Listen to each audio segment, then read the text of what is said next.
Hey guys, welcome back to my channel. Today I am going to be doing a favorite books video. So this is going to contain all of the books that are my absolute favorite. Like if you were to ask me to give you recommendations for series, for standalones, I have a dark romance in here, like I will give you this recommendation. This is like the ultimate guide to reading like me. I just realized I've never done a video talking about all my favorite books. I only did it like, I feel like just for the books I read this year, and obviously last year I read like 50 something books, so of course I had some of my favorites in there. So this is going to be a compilation of all of them. These are just like the books that I think about all the time. This is what this video is going to be. So I'm first going to start off with the series because these are the longest things to talk about, and individually in each series I do have a favorite book, which I will talk about in depth probably. Also, I just want to let you know it torrential downpoured.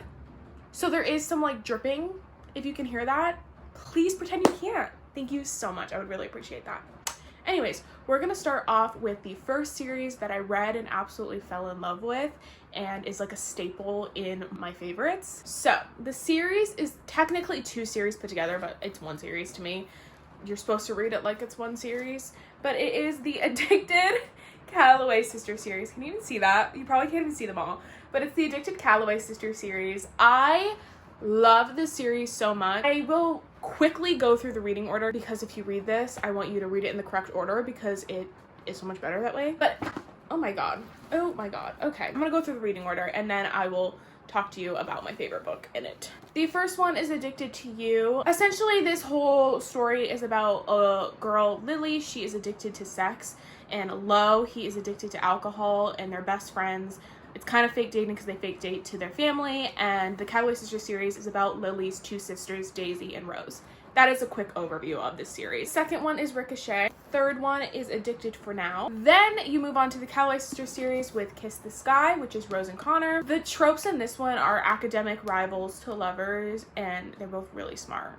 And that's essentially that. Then we have Hot House Flower with Reich and Daisy. This is an age gap romance. Then you move to Thrive, which again is Lily and Lo. And then you finish Lily and Lo with Addicted After All. Then you move back to Rose and Connor with Fuel the Fire. And this is my favorite book in the series. Like, this is a book that I would genuinely, all of these are books I would save in a fire, but I think this one is the one I would genuinely save in the fire first. Like, I would let other books burn before this one even thinks about going into a fire. Like, I love this book with my entire heart. It honestly is probably one of my favorite books ever written. I can't stop talking about it. It is Long Way Down. This is Reich and Daisy's last book, and this book is so amazing. My reactions to it and the way I just felt about these characters is something I will never forget. I absolutely love Reich and Daisy. They're my favorite couple, especially Reich. He is my #1 book boyfriend. Like, genuinely, I love him so much, and this is definitely my favorite book in the series. Then you finish with a brick of a book. This is the epilogue novel. It has everyone's point of view in it, and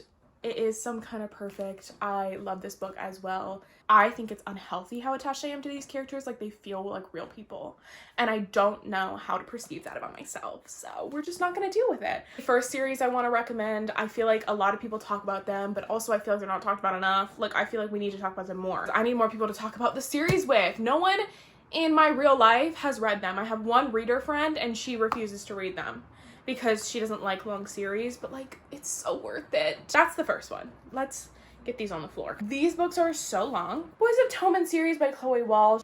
The first one is Binding 13. These books I would check a trigger warning because it deals with heavy family issues and abuse. So I would just check the trigger warnings for that because it gets a little much sometimes and it's very sad. Binding 13 follows Johnny and Shannon. And then Keeping 13 also follows Johnny and Shannon. This is my favorite book in the series. I genuinely, when I read this, it's like a 600-page book, 600 pages, and the font is microscopic. You literally like have to have a magnifying glass to read this because the font is so tiny. But when I tell you I read this in 2 days, okay, because I could not put this book down, especially in this one. The first one kind of leaves off on a cliffhanger, and then you like pick up right back where you like left off, and the journey throughout this book was insane, and seeing the growth within characters was amazing, and I absolutely love the relationship between Johnny and Shannon. I really love this book. It's my favorite in the series. It's gonna be pretty hard to beat that, but Claire and Gibbsy is coming out in 2024. so they might beat it. I love Claire and Gibbsy. Saving Six. This is Aoife and Joey's story. Joey is Shannon's brother, so he comes from that same troubled household. The connection, it's kind of like a friends to lovers because they were friends before they turned into a relationship. And then Redeeming Six is the longest book yet in this series. It again follows Aoife and Joey. This one also has microscopic text and it's like 700 pages, and I did read this in probably 2 or 3 days. There's Found Family. I love Found Family, just like the Addicted Callaway Sisters series. Their Found Family is amazing and it's one of my favorite things in books. That is the Boys of Tommen series. I will rave about these 2 series until I die. Now I'm gonna move on to romance standalones, kind of keeping in the romance genre. So the first one is a part of a series, but I'm not gonna talk about the series in whole because I honestly don't love the entire series, but I love this book. Twisted Games by Anna Huang.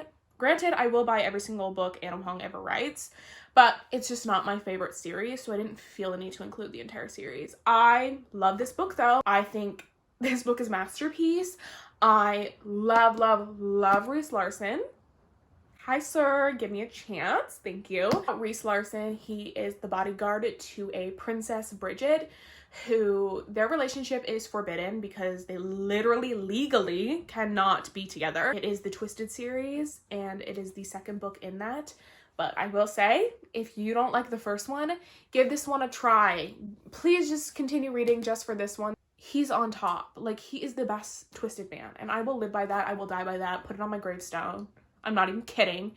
Literally put it on my gravestone. I am serious. I talked enough about Twisted Games. Highly recommend you go read it. Amazing romance. Archer's Voice by Mia Sheridan. I've talked about this book in heavy length, I feel like, on my channel. I feel like this is just a staple in the recommendations of Maddie. It is a small town romance and it kind of has the soft boy trope. It follows Bree and Archer. They both have very troubled pasts, and Bree comes to this town to escape that past and get away from a little bit, and Archer is kind of excluded from his town, and it's the relationship between Bree and Archer, and it's amazing. It made me cry.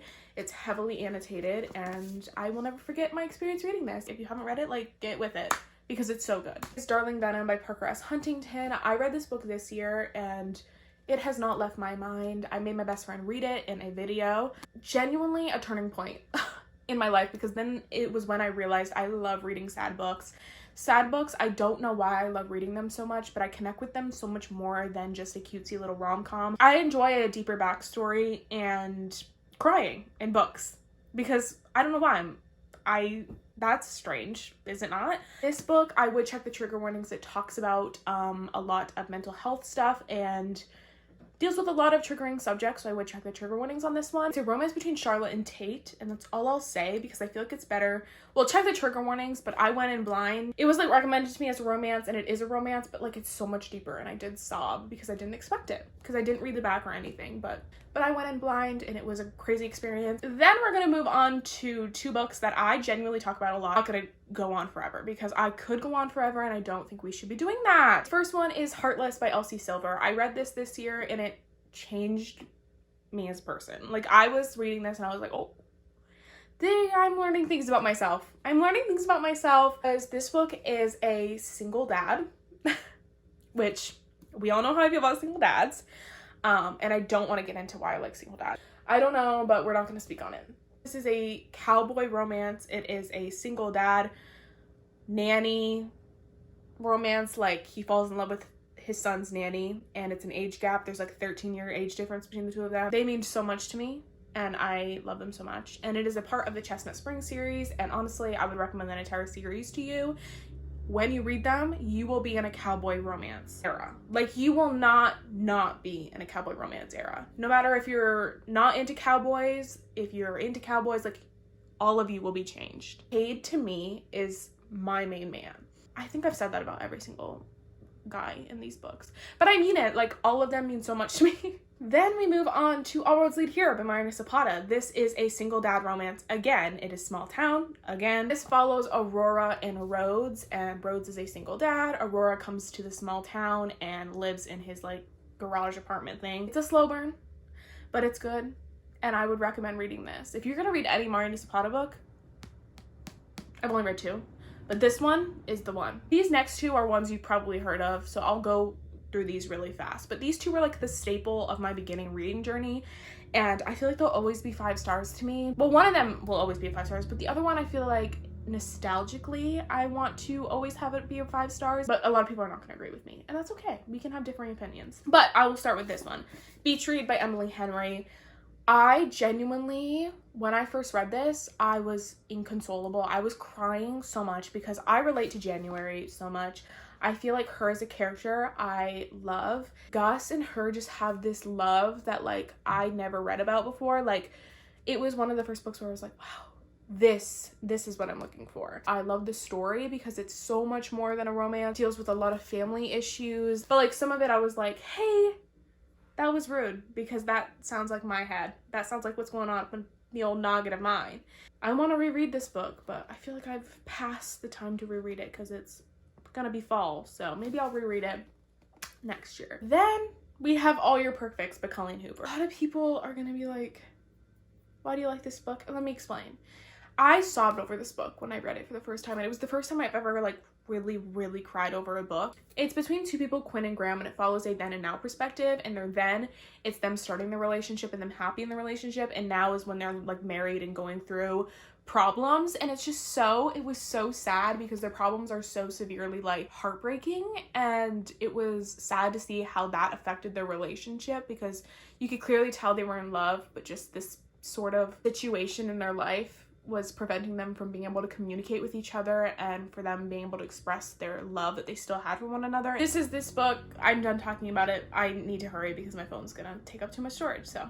Then I have a dark romance wreck. This is Scarred by Emily McIntyre. This is the second book in the Never After series, and it is a Lion King sort of, not retelling, but like reinterpretation, and it's where the villain gets the girl, and I absolutely love it. Tristan, I love him so much. He is my main dark romance book boyfriend. The relationship that he has and the things that he would do for the main character is insane, but I love it in a weird way. So that's that one.